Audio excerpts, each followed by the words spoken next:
Estamos de volta com o Tribuna Livre desta segunda-feira, agradecendo mais uma vez a sua audiência. Eu lembro que o programa de hoje será reprisado nesta terça-feira ao meio-dia. Então, se você não tiver a oportunidade de ver o programa todo, você tem a oportunidade de revê-lo amanhã ao meio-dia na reprise da edição de hoje. Como eu já apresentei no início do programa, estamos recebendo aqui a ex-vereadora e atual deputada estadual, doutora Michele Mello, líder do governo na Assembleia Legislativa. Estamos também com a presença hoje do Osmir Lima, que é titular do programa, mas estava afastado por motivo de saúde, e também o doutor Narciso Mendes, que sempre está conosco aqui toda semana. Agradecer a presença da deputada Michele Mello. Seja bem-vinda, deputada. Muito obrigada. Obrigada ao convite. Obrigada, Osmir. Obrigada, Narciso. E obrigada aqui por estar nos entrevistando nesse debate tão honrado e tão nobre. Osmir Lima, de volta. Seja bem-vindo. Muito obrigado. Eu estou retornando, estou em tratamento de saúde, como você já colocou. Eu devo retornar para continuar com o tratamento, mas ainda não sei determinar o período.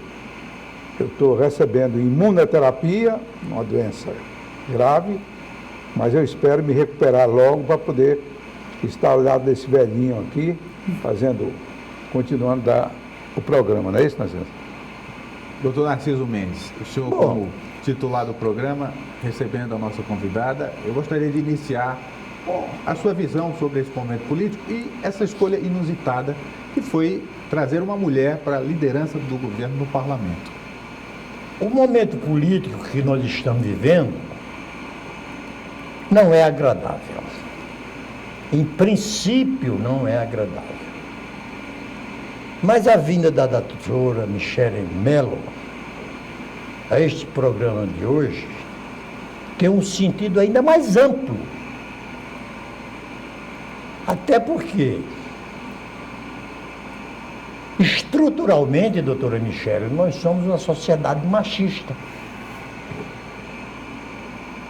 E mais machista ainda no campo da atividade política. Verdade. E a senhora agora vai ser líder de uma almarada, porque dos 24 deputados estaduais, só 3 são mulheres. A senhora vai ter garra, coragem e disposição para liderar este colegiado? Eu não tenho dúvidas, não tenho dúvidas. Narciso, eu costumo dizer que as pessoas subestimam outras e principalmente nós mulheres. Quando eu disse que eu ia ser candidata a vereadora, me disseram que eu não tiraria muitos votos. E eu fui a mais bem votada do pleito de 2020. Quando eu disse que seria combativa, me disseram que não, que logo eu ia me cansar. Então, eu fui vereadora, professora, médica, mãe de 2 meninos e as pessoas não sabiam quem de fato nós poderíamos ser. Então, uma mulher determinada, eu costumo dizer, ela pode muito e eu estou determinada a trazer meus amigos para o lado, os 24 estarmos juntos e eu tenho certeza que garra não me falta não. Doutora Michele, 2 pontos aqui foram tocados. O Narciso tocou que nós somos machistas, inclusive na política, e você falou em determinismo. Eu pergunto o seguinte: os partidos políticos têm a maior dificuldade em arregimentar mulheres para seus quadros, para serem candidatas. Há uma lei eleitoral que diz que tem que ter 30% de um gênero. Quer dizer, pode ter 70% de mulheres e 30% de homens, ou vice-versa. Não é esse negócio que tem 30% de vaga para mulheres, não existe. A vaga é para o gênero, masculino ou feminino. Mas os partidos não encontram. E muitas vezes tem que colocar laranja para completar o seu quadro De 30%. de 30%. Então, Como é que é esse machismo? Ou a mulher não teve oportunidade na vida, não tem esse determinismo que você tem para se lançar candidata e acreditar nela mesma? Não passa muito por isso aí também? Passa. Se a gente olhar o cenário nacional e o cenário estadual, quantos partidos de fato têm uma presidência nacional ou estadual que são mulheres? Então a gente está acostumado com homens em locais de poder, não mulheres. As mulheres, quando elas nascem, elas já são preparadas para o cuidado e aquela frase, por trás de um grande homem sempre existe uma grande mulher, né? Quando é para elogiar as mulheres, hein? Quando é para elogiar as mulheres. Então, eu venho de uma educação, meu pai tem 3 mulheres, em casa só tem ele de homem, ele é o rei soberano lá em casa. Em que minha mãe e meu pai sempre disseram que eu posso ser o que eu quiser. Então, que eu tinha que estudar, que eu tinha que trabalhar e ser determinado para ser o que eu quiser. Mas essa liberdade nem todas as mulheres têm. Algumas são limitadas pela própria família, que acha que é melhor um bom casamento do que uma boa profissão, não é verdade? É verdade. Às vezes são limitadas pelo marido, pelo irmão, pelo pai, pela nossa estrutura e pela nossa educação machista. Mas graças a Deus isso está melhorando. Graças a Deus, com a globalização, a internet, a gente tem visto que as mulheres elas podem ocupar o local que ela quiser. Agora basta com que elas busquem, porque de fato, para nós mulheres é mais difícil. Eu falo sempre para as mulheres, a gente já sai no negativo, a gente não parte do zero, a gente parte do negativo. E sempre que nós chegamos lá, nós sempre temos que estar mostrando por que nós estamos lá e que nós temos capacidade de estar lá. Então, para a mulher é muito mais difícil e ela precisa ser, de fato, bem determinada. Deputada, como vereadora, a senhora fez um mandato muito combativo, usou muito a tribuna, acompanhou de perto a gestão do município e fez oposição dura. E parte de seus eleitores votaram na senhora para ser deputada também por isso. Sim. E as questões de gênero acompanham o seu mandato desde sempre. Então, essa discussão aqui é natural. Mas, na posição de líder do governo, a senhora vai ter que abrir mão de determinadas pautas de minorias, por exemplo, para abranger um contexto muito maior. E, sobretudo, porque a senhora vai defender um governo que já tem políticas implementadas, que já é um segundo mandato do mesmo governante. Então, como que a senhora vai administrar essa percepção da população que lhe elegeu pela combatividade, pela cobrança, quando agora a senhora vai exatamente estar na outra posição, na vitrine, defendendo um governo que já está aí? Quando me fizeram o convite, eu fiquei surpresa, não esperava, até pelo perfil, né, combativo, o rumo natural, tradicional, é que fossem outros parlamentares. E quando me convidaram, a minha pergunta foi: governador Gladson Cameli está sabendo desse convite? E me disseram que ele apoiou e reiterou que gostaria que eu estivesse como líder. Então, para mim, foi extremamente inovador o governador querer uma pessoa como eu para ser líder do governo, e sentei à frente do governador e falei para ele que ele sabia quem eu sou, que eu vou permanecer sendo autêntica, verdadeira e combativa. Agora, existem várias formas da gente combater. Com o prefeito Tião Bocalon, que tem um diálogo dificilíssimo e tem uma mente muito mais difícil de você comungar e de você poder construir ideias, o jeito é o combate na tribuna, o combate ferrenho. E o que eu quis saber é se o governador e sua gestão, eles estão preparados para que a gente venha com digamos assim, as críticas, mostre os problemas, mostre o que a população está precisando realmente e se eles estão dispostos a trabalhar em prol disso. E eu recebi um sim, eles estão dispostos a trabalhar. Inclusive, ele pediu para que essa crítica sempre fosse uma crítica verdadeira, para que ele soubesse que ele não quer errar mais no segundo mandato.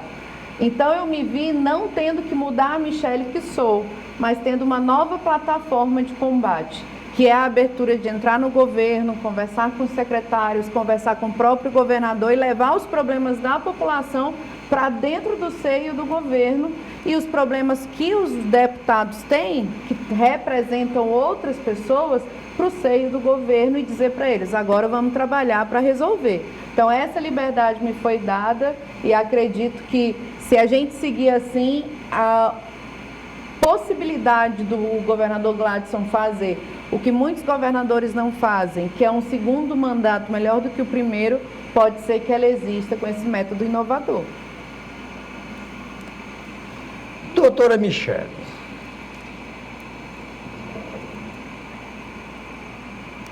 o governador Gladson Cameli, e aqui eu não estou fazendo nenhum elogio para ele, eu estou dando testemunho de uma realidade. É uma das criaturas mais carismáticas que eu conheço na vida. Certa vez, eu pouco tenho me encontrado com ele. Certa vez, bateu na minha porta, era ele. Eu estava até com uma vontade de dizer uns desaforos para ele. Foram questões outras. Ele abre a porta, chama o ajudante de ordem e determina o seguinte: hoje eu não tenho mais nenhum expediente com ninguém, porque chega de puxa-saco. Eu venho conversar aqui com o Narciso porque ele tem coragem de me criticar. Com isso ele já me desarmou. Acabou a tua crítica já. Hein? Acabou a crítica. Acabou a crítica. Acabou a crítica. Quer dizer, mas a sua função, e pelo modus operandi da nossa Assembleia Legislativa, que há 40 anos eu exerci um mandato de deputado estadual, imagina, talvez a senhora não deve... Não, talvez não, certamente a senhora não tinha nem nascido quando eu já era deputado estadual. Viu que ele não é novo, não. É, tô vendo. Doutora, a senhora é uma médica. Eu já tenho um neto médico e a minha filha, Carol, está para concluir medicina também. Uma médica em si mesma já não é dona da sua própria vida, porque os seus clientes podem entrar num determinado desespero à meia-noite e ligar para a senhora e profissionalmente a senhora está obrigada a atendê-lo. Agora, médica, professora, líder do governo, deputada, a senhora vai multiplicar as 24 horas dos dias para dar conta das suas obrigações? Eu tenho dito que se eu fosse 2 ou 3 era melhor. Se eu fosse 2 ou 3 era melhor. De fato, agora como deputada estadual, eu tenho visto que algumas dessas minhas obrigações eu vou ter que levar um pouquinho mais adiante. Por exemplo, esse semestre eu já vou me afastar da faculdade porque eu não consigo conciliar o início desse mandato com tudo que é necessário com dar aulas, porque dar aulas aqui no Brasil a gente dá porque ama. E ainda era professora? É, da universidade, aula de medicina, urgência e emergência lá para os alunos, porque amo dar aula, amo ensinar as pessoas a cuidar de outras pessoas. A minha missão de vida é cuidar delas. Então, assim, hoje o que eu faço é que eu trabalho muito, amo trabalhar, é uma coisa que minha família sempre me ensinou, mas principalmente tenho pessoas do meu lado que têm o mesmo pique. Então eu acabo dizendo que eu me multiplico. Tem alguns micheletezinhos assim que vão lá e me ajudam a fazer o tanto de tarefas que a gente tem para fazer. Me diga uma coisa, qual a sua avaliação para esse momento político que nós vivemos, que está tão tensionado?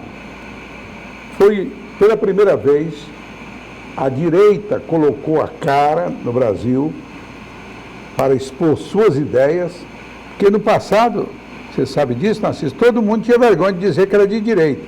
Que você é o quê? Centro. Todo mundo era de centro ou esquerda, né? Centro-direita ou centro-direita no máximo. Mas a direita mesmo só veio colocar a cara para fora no governo Bolsonaro. E criou-se uma expressão até política, bolsonarismo. E do outro lado nós temos o lulismo, que sempre existiu desde que ele assumiu, desde que ele se candidatou pela primeira vez. Como a senhora está vendo, inclusive as questões econômicas do Brasil hoje são preocupantes. São preocupantes. Com a sua visão como deputado estadual, como cidadã, quais as suas preocupações com o Brasil de hoje? Deputada, a senhora responde no próximo bloco, porque nós temos que fazer um intervalo e voltamos já em 2 minutos com a resposta da deputada Michele Mello. Até já.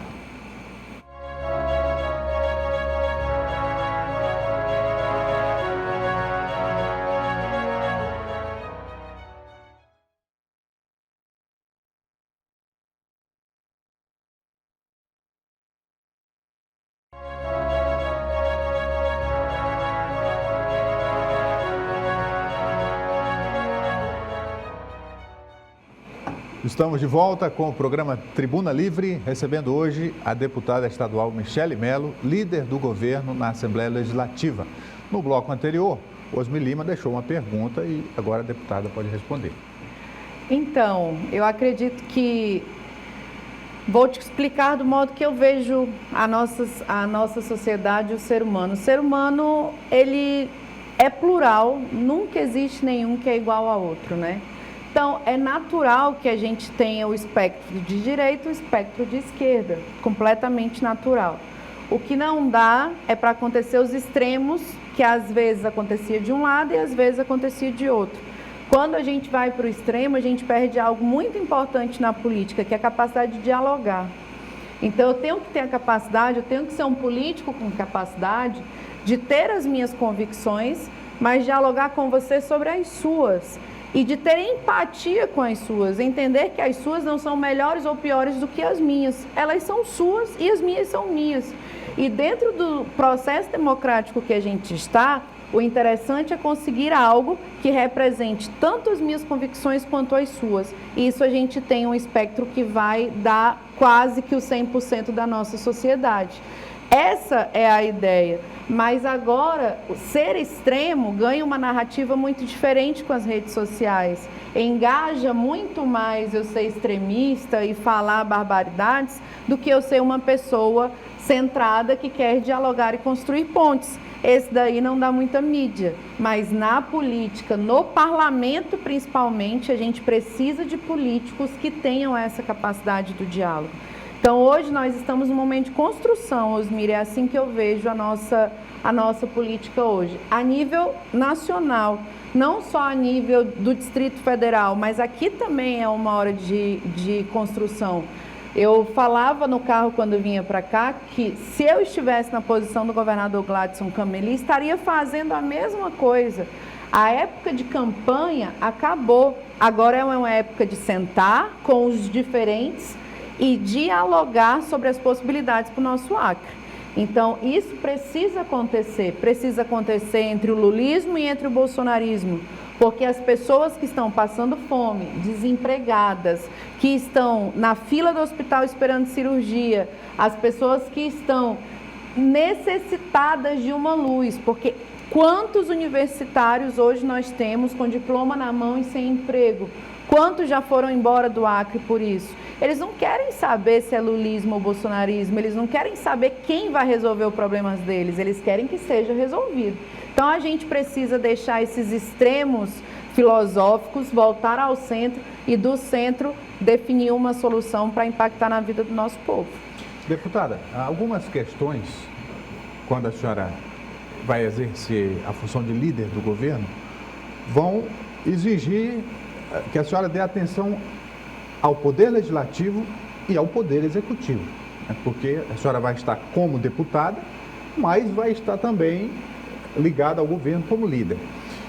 Tem questões que são inerentes do Legislativo e a senhora, antes de ser líder do governo, é deputada. Estou fazendo esse preâmbulo para dizer que, em alguns momentos, a pressão vai vir de seus pares e também do governo. Ambos têm seus interesses, muitas vezes opostos, distintos. Como que a senhora vai fazer para equalizar isso, para lidar com essas questões, primeiro sendo deputada e depois sendo líder do governo? Acredito da mesma forma que fiz minha vida inteira. Eu acredito muito em propósito, sabe? E assim, toda a minha vida nunca foi uma vida de flores e rosas, apesar das pessoas acharem que sim, e sempre tive que enfrentar muita pressão. Isso faz de você uma pessoa diferente. E as pressões que eu vivi só tinha uma forma de resolver, era com inteligência. Então, ou eu tinha inteligência e sabedoria suficiente para poder sair da situação e poder encontrar um caminho, ou então eu não estaria onde eu estou hoje. Então, a minha proposta que tenho desde que eu entrei na política é a questão da inteligência e a sabedoria. Há momentos em que você deve recuar, há momentos em que você deve avançar. E eu acredito que, vendo todo, conversando com todos os pares, conversando com o governo, a gente, com todos com a intenção de fazer dar certo, a gente consegue encontrar um ponto. Eu tenho certeza, nunca tive essa dificuldade nos meus 38 anos de vida, de sair das pressões com sabedoria e inteligência, sentar, conversar e não conseguir o resultado que eu queria. Doutora Michele, a senhora acaba de me trazer uma outra das suas qualidades que eu ignorava. Eu não sabia que a senhora também era professora. Sou. de medicina. Eu já fui professor quando eu estudava engenharia de matemática. E a palavra centro vem da figura geométrica chamada círculo. Só que numa circunferência só existe um centro. Na política, é impossível que todas as pessoas de centro pensem do mesmo jeito. Então, o centro são as pessoas que pensam ao redor do centro e se afastando dos extremos. E, ultimamente no Brasil, e eu ontem li um artigo belíssimo no Estadão de um filósofo sobre o extremado clima em que se deu as eleições passadas. As pesquisas demonstram que Bolsonaro teve 30% de votos dos antipetistas. E Lula teve 30% de voto dos anti-bolsonaristas.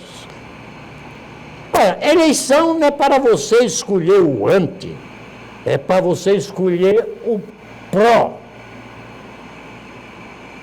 Nós não estamos a carecer de doutrinação para que as pessoas pensem, tenham a liberdade de expressão, sabendo que tem que se afastar dos extremos? Acredito que sim. E me permita usá-los como exemplo, enquanto vocês faziam política, o sistema político, ele de por si, ele era doutrinário. De por si as pessoas ouviam, né, e respeitavam os pensamentos e os pensadores. Hoje nós estamos num momento em que as instituições e o sistema político ele foi colocado tão em xeque que as pessoas não sabem mais no que acreditar. Preferem acreditar em um vídeo de uma rede social. Isso é muito preocupante. Os pensamentos, os pensadores, os filósofos, os professores, os pais, o sistema político dessas pessoas que querem, que estudam para fazer política, eles já não são considerados como 100% doutrinários, 100% verdadeiros, porque a população deixou de crer. E esse deixar de crer é o que nos trouxe até hoje, eu acredito. Quando nós deixamos de acreditar na civilização, na política, no sistema, na democracia, aí vira uma selva, e a selva é de extremos. Manda quem pode, obedece quem tem juízo, se correr o bicho pega, se ficar o bicho come. A lei do mais forte. E nós precisamos resgatar isso. Agora, como vamos fazê-lo? Eu acredito que é o grande mistério que o presidente, o governador terão que assimilar. Como trazer de volta a população a acreditar nessas pessoas. Como que elas vão acreditar nessas pessoas e no que elas estão dizendo? Que esse é o melhor caminho. Eu acredito que quem souber essa resposta será a nova liderança, com toda certeza, tanto no nosso estado quanto no Brasil. Não seria. Michele, se permitam aí, o Narciso colocou um assunto interessante que aqui daria quase um programa. Né? No nosso passado, os partidos tinham representatividade. Por exemplo, eu pertencia ao PMDB-MDB, ou MDB-PMDB, na ordem. Tinham bandeiras. Os partidos tinham programas definidos que faziam a doutrinação dos seus filiados. A bandeira do PMDB era a bandeira da anistia, da Constituinte, das liberdades públicas, que unia essas bandeiras ao povo brasileiro, que compreendia esse discurso. Por outro lado, nós tínhamos a velho PSD, depois transformado em Arena, que defendia que a melhor solução é aquela que estava lá, né, um regime mais de força, para promover o desenvolvimento, etc. Então, eram distintos, mas esculhambaram tudo isso, eu não tenho nenhuma outra expressão para dar. Com a criação enorme de partidos que não dizem mais nada, tem cara que se filia no partido e se candidata sem nunca ter lido o programa do partido, sem saber nem o que existe ali dentro, sem ler estatuto. Aqui eu li, num jornal, um partido oferecendo vagas para candidato. O cara vai lá, se filia, e essa incompreensão, que eu acho, que gostaria de ouvir sua opinião, que nós somos parlamentaristas, você também é, né, Narciso? Também, o Narciso é parlamentarista. Que ia ser aprovado na Constituinte o parlamentarismo. Não foi por desentendimento na maior bancada, que foi a bancada de São Paulo. Mas o doutor Ulisses era parlamentarista, Mário Covas era parlamentarista. Lula era parlamentarista. Todos eram parlamentaristas, que é o melhor regime. E depois aprovaríamos o voto distrital, que é um voto que aproxima mais o eleito do eleitor. Por exemplo, aqui em Rio Branco, 8 deputados, pelo número de eleitores, nós teríamos 4 distritos. Rio Branco elegeria 4 deputados federais. Só Rio Branco. O Juruá deveria eleger 1 ou 2. E o candidato a deputado federal em Rio Branco não precisava ir para Cruzeiro do Sul. Não. Para pedir o voto de lá. De lá. Ele estava comprometido com aquela região dele, evidentemente com o município como um todo. Mas nada disso foi aprovado. Você não acha que hoje nós precisamos de fazer uma ampla reforma eleitoral, política, que dê mais credibilidade aos partidos, porque os partidos é que são permanentes, não nós, pessoas. Verdade. Nós não precisamos retomar isso a nível do Congresso Nacional? Com toda certeza. E quando a gente vê que quase 100% da população ela descredibiliza o sistema político, é hora da gente pensar, fazer um meia-culpa e dizer: precisamos reformar isso aqui, porque já não condiz com a nossa sociedade que nós estamos. Então nós precisamos sim de uma reforma eleitoral, precisamos de uma reforma do sistema político, precisamos de uma reforma eu acabei de falar em outra entrevista, do status quo político. É totalmente difícil você olhar nos olhos de uma pessoa que ganha R$600 de Bolsa Família e dizer para ela: me eleja novamente, sabendo que eu vou ganhar muito mais do que você, vou ter grandes auxílios, vou ter passagens, vou ter diárias, vou ter etc. Como essa pessoa vai confiar em mim de fato, nas minhas ideias, se não no poderio que eu estou mostrando a ela, que eu tenho muito mais do que ela? Então, o sistema político, ele precisa voltar a servir ao povo. Hoje a gente sabe que o sistema político, ele não serve 100% ao povo, não diria nem 50% ao povo, sendo benevolente.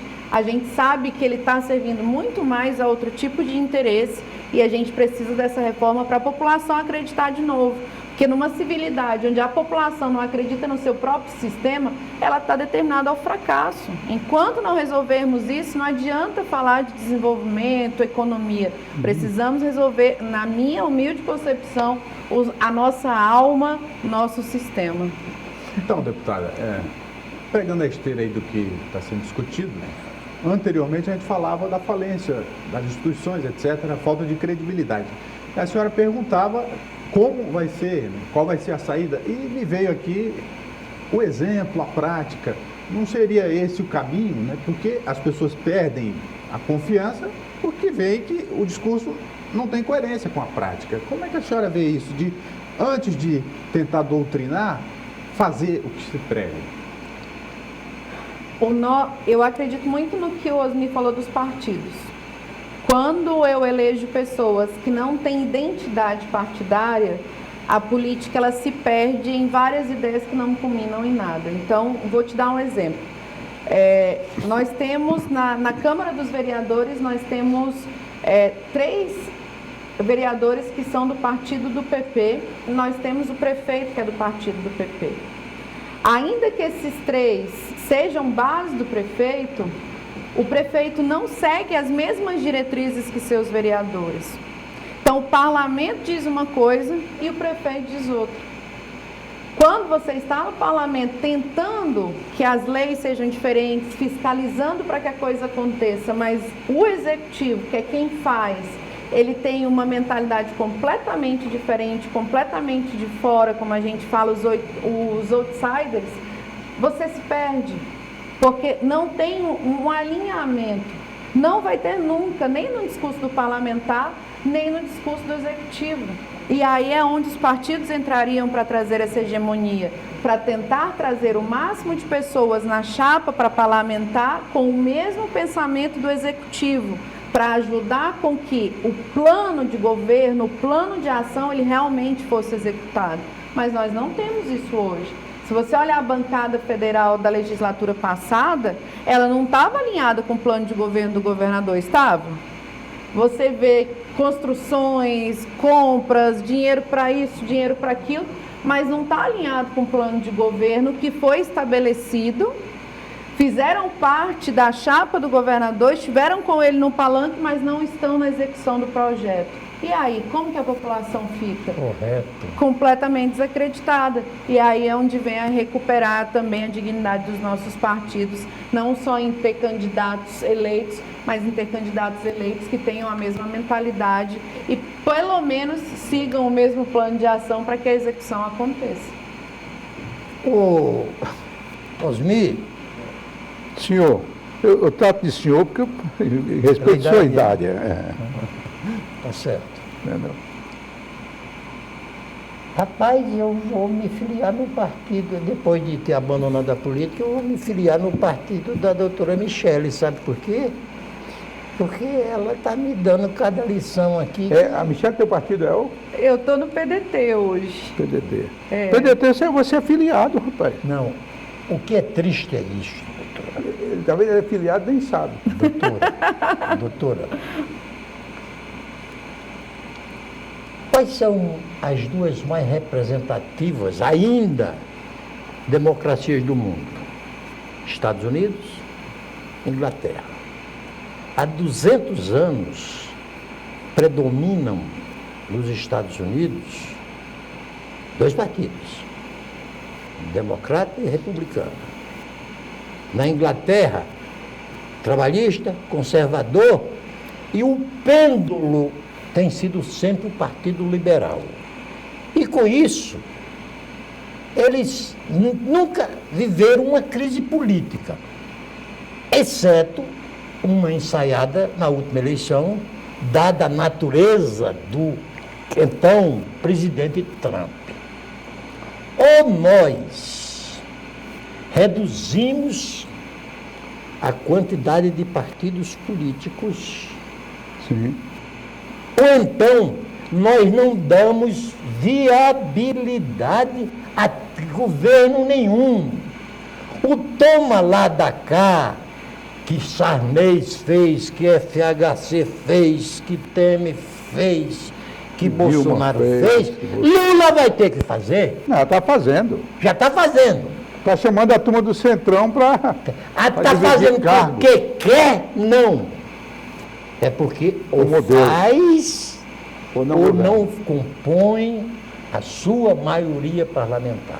Deputada, a senhora responde no próximo bloco mais uma vez, para a gente fazer o intervalo e voltamos em seguida, daqui 2 minutos, não mude de canal.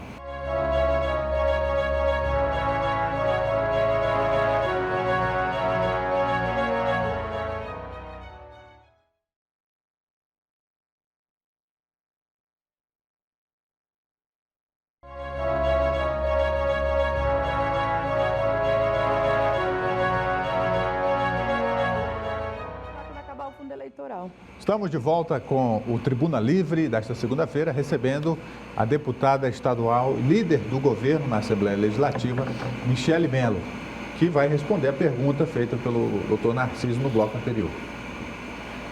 Então, a gente tem essa questão dos partidos. Vamos trazer, quem compõe os partidos somos pessoas. Então, a gente tem que olhar desde o ponto de vista da pessoa, né? Hoje está muito fácil, Narciso, dentro do Brasil, você ser presidente de um partido. Não é necessariamente que você comungue com as ideias, muitas vezes é uma articulação, às vezes até superficial, e você se torna presidente de um partido. E você tem acesso a um fundo eleitoral gigantesco. Gigantesco. Às vezes, os laranjas, o que fazem? É dividir dinheiro, é a facilidade pelo dinheiro. Então, a primeira coisa que eu acredito que tem que mudar no sistema político é essa facilidade do acesso ao dinheiro público que vem através do fundo eleitoral, que vem através de tudo isso. Quando a gente diminuir essa facilidade, eu tenho certeza que muitos partidos morrerão. Muitos. Porque estar na política por acreditar seus valores e seus princípios é extremamente trabalhoso. É extremamente dificultoso, e vocês que participaram da Constituinte sabem disso. Era extremamente difícil estar ali mantendo aquilo que você acredita, porque a vida te cobra uma conta. A vida te cobra que você tenha o dinheiro para pagar a escola do teu filho, a saúde, para você ter um carro, para você comprar roupa. A vida te cobra uma conta.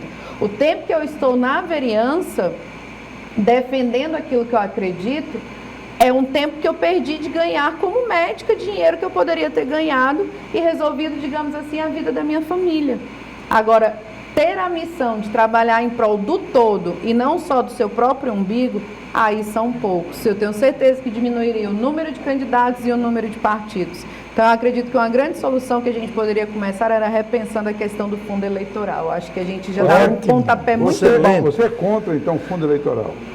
Eu sou contra, apesar de usá-lo. E eu vou lhe explicar o porquê. Eu sempre explico para as pessoas, o sistema ele está imposto. Se eu não usar aquilo que vem para mim, para conseguir estar aqui e expor as minhas ideias, o dinheiro não vai voltar para a população. Vai ser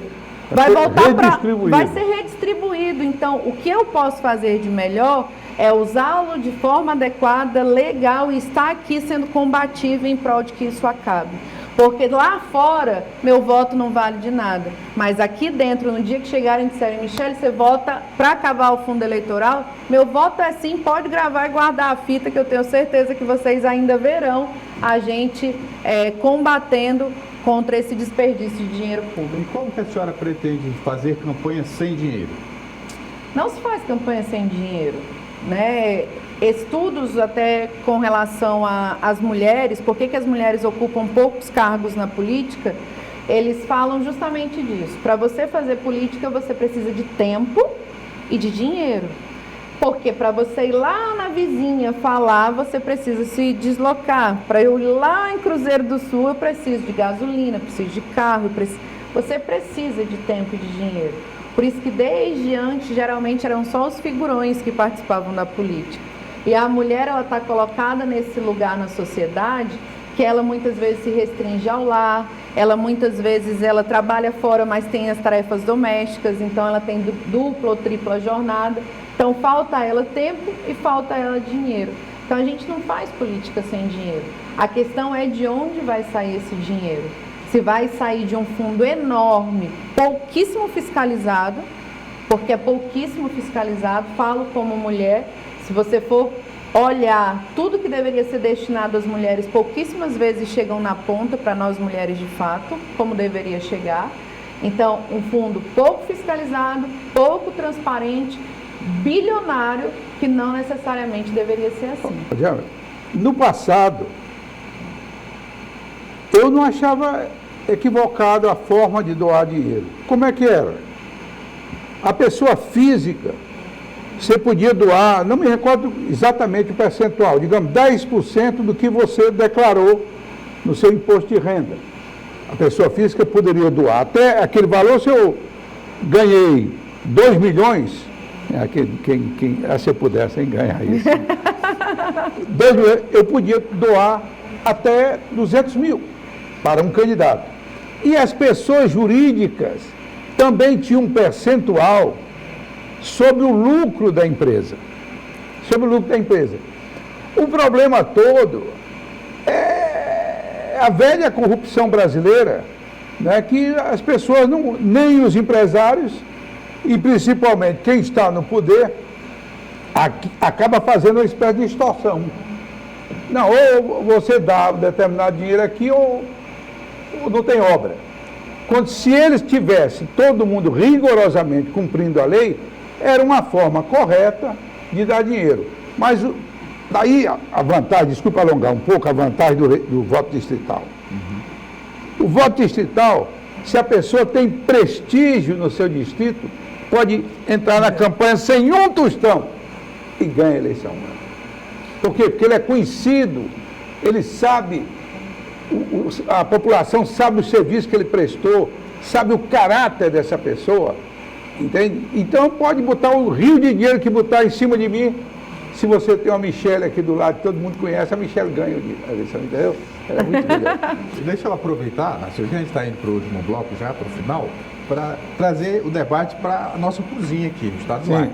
Porque, como líder do governo, e a Assembleia é uma caixa de ressonância dos problemas da sociedade. A responsabilidade acaba caindo nos seus ombros também, de direcionar as políticas públicas, de fazer uma ponte entre o povo e o executivo, né, ali pela Assembleia. Então, como que a senhora vê o momento atual do Acre e o que a senhora pode dar de contribuição também nesse viés, de sugerir, de apontar caminhos para que o povo tenha uma qualidade de vida melhor, enfim, para que a sociedade se desenvolva nesse aspecto? Quando eu resolvi aceitar o convite, eu entendi que eu teria um trabalho duplo. Entendi que eu teria que trabalhar muito mais do que qualquer outro deputado estadual. Alguns dizem que não, que o meu único trabalho vai ser defender. Eu já não vejo minha posição dessa forma. Eu vejo a minha posição de antecipação, de observância, de construção. E construir dá trabalho. Você vai desde a pedrinha que você põe na base até ver o resultado lá em cima. Então eu entendi que eu vou ter que trabalhar muito mais do que os meus colegas que estão lá comigo. Mas eu entendi as grandes possibilidades. É muito difícil estar na posição que eu estava na Câmara de Vereadores, quando você luta contra uma base que muitas vezes vota contra o teu projeto por questões de interesses, não digo nem partidários, porque eu acho que hoje essa palavra não cabe, de grupo, interesses de certos grupos, que muitas vezes unem vários partidos, mas não em interesse da população. E você vê que aquilo que ajudaria o seu povo não sai por interesses mais escusos. Então, estar na posição de líder para mim é pegar a essa posição e transformar em ferramenta para trazer as soluções que o povo precisa. E para trazer essa ferramenta eu vou ter que correr bastante. Vou ter que conversar com o secretário, vou ter que conversar com o diretor, vou ter que conversar com meus amigos da Assembleia, vou ter que conversar com o governador e vou ter que ser muito mais produtiva do que qualquer outro. Então, Nesse momento, eu acredito que a gente tem um momento especial, mas que vai necessitar de muito trabalho árduo para mostrar para a população que realmente ela acreditou em quem ela deveria acreditar. Doutora Michele, primeiro, quando a senhora, nós nos encontramos pela primeira vez, eu entreguei à senhora um livro que eu espero que a senhora tenha lido e tinha feito uma boa avaliação. O nome do livro era Como as Democracias Morrem, escrito por dois grandes filósofos ainda vivos. A senhora hoje vai levar das minhas mãos um livro que eu peço que a senhora leia com igual atenção, escrito por o maior escritor da atualidade italiano, Gianni De Poli, que a senhora sabe que os grandes e atrozes movimentos revolucionários do mundo ocidental surgiram na Itália. O nazismo, O fascismo. o nazismo se inspirou no fascismo de Mussolini. Está lá no livro Como as Democracias Morrem também, ele fala disso. Então, Qual é o nome do livro? Os engenheiros do caos, como as fake news, as teorias da conspiração e os algoritmos estão sendo utilizados para disseminar o ódio, o medo e influenciar nas eleições. Ai, obrigada, obrigada. Faça bom proveito deste livro. Obrigada, obrigada. Muito Porque aqui obrigada. vem de um escritor italiano que conta a história do seu próprio país a partir do fascismo. Obrigada, muito obrigada. É o segundo meu livro que querido. você já muito dá, né? obrigada, muito obrigada. No que eu puder, eu vou ajudá-lo a torná-la numa filósofa. Eu gosto muito de ler, Narciso, amo ler, amo mesmo, desde pequenininha. E já assim, eu sei que a gente está finalizando, lá em casa a gente, coloquei para os meus filhos, eu digo, só vão ter acesso ao eletrônico se ler um livro por mês. Então lá em casa, esse ano, cada um tem que ler pelo menos 12 livros. É muito bom. Senão não vai ter acesso às inovações e tecnologias. Porque eu acredito na leitura, eu acredito na educação, eu acredito na filosofia, eu acredito que se todos os brasileiros tivessem acesso à educação, com certeza o Brasil seria a maior potência desse mundo. No livro e pensar, né? No livre pensar. Está terminando já o programa? Ainda temos tempo É. para mais uma pergunta. Sim. Não vou nem fazer uma pergunta. Eu vou agradecer a Michele, já dando até a minha contribuição final, porque Narciso, a Michele tem um pouco de mistura comigo, né? Eu conheci a Michele, o avô da Michele, o velho Nelson Braz, que é irmão do meu cunhado, Olindo Braz, que é o mais novo dos filhos, sim. que ele é casado com a minha irmã. Então eu tenho vários sobrinhos. Vai já dizer que você é irmão dela. Não, mas nós estamos muito próximos, para minha alegria. Para minha alegria. Né? A minha irmã, inclusive, pegou o melo deles. Né?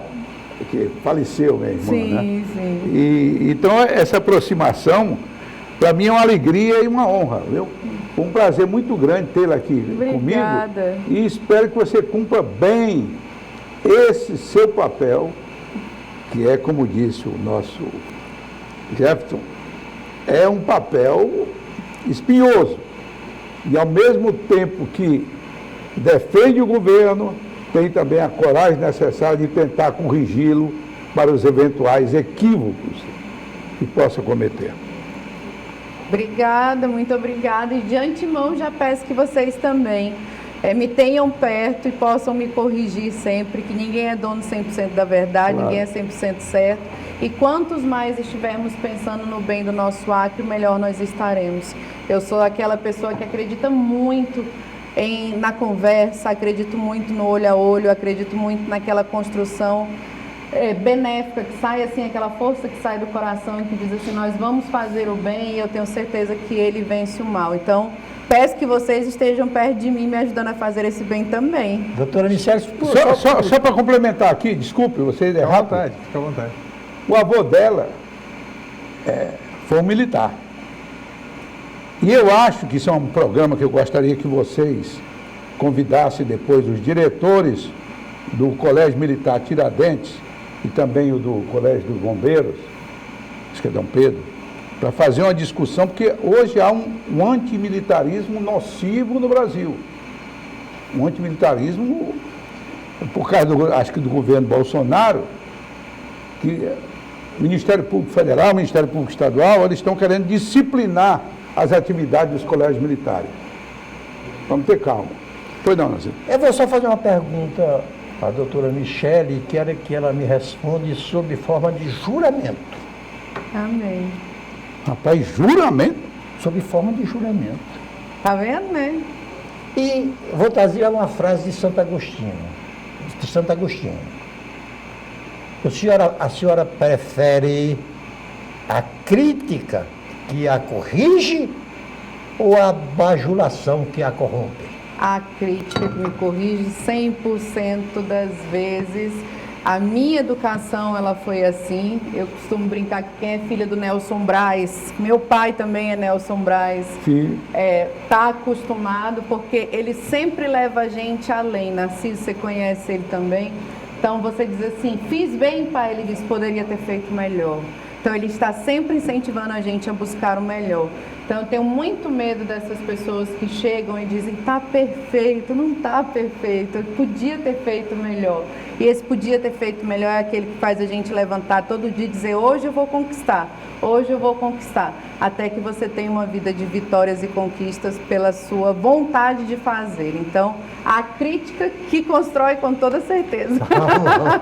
Deputada, nós queremos lhe parabenizar e também lhe dar um presente, uma chave do Daniel Cabral, obrigada! que é o nosso chargista, que toda semana acompanha a gente aqui. Obrigada, meu amor, muito obrigada. Te agradeço, deixa eu ficar aqui do teu lado, peraí. Já. Vai lá. O Daniel Cabral é artista plástico e toda semana vem aqui ilustrar com a imagem dos nossos convidados. Ah, ele sempre tira o meu melhor. Obrigada, obrigada. A gente vai sempre caminhando para o fim e dizer, deputada, que a escolha da senhora para ser líder do governo, por si só, já é um avanço para o Acre. Porque, como o Narciso falou no início, é uma sociedade machista, onde na política as mulheres têm muito pouco espaço. Então, esse gesto já foi de muita grandeza do próprio governo e pelo seu desempenho como vereadora, pela sua carreira brilhante na política nesse tão pouco tempo, não tenho dúvida de que a senhora irá marcar aquele lugar e vamos aguardar o seu desempenho, mas acho que a democracia ganha com tudo isso. Com toda certeza. Obrigada, Narciso. Obrigada, Osmir. Obrigada pelo brilhante. A gente está aqui para dar o nosso melhor. E eu sempre vou estar dando o meu melhor. Sempre, sempre, sempre. Esse é um dos valores que eu carrego. Então, em todas as funções que eu exerço, eu sempre dou o meu melhor. Se é suficiente ou não, Deus vai dizer, mas eu tenho certeza que nós ainda traremos bons resultados. Certeza. E assim a gente encerra a edição desta segunda-feira do programa Tribuna Livre. Você pode rever o programa de hoje amanhã, terça-feira, ao meio-dia, quando ele será reprisado. Um forte abraço, uma ótima semana, até a semana que vem.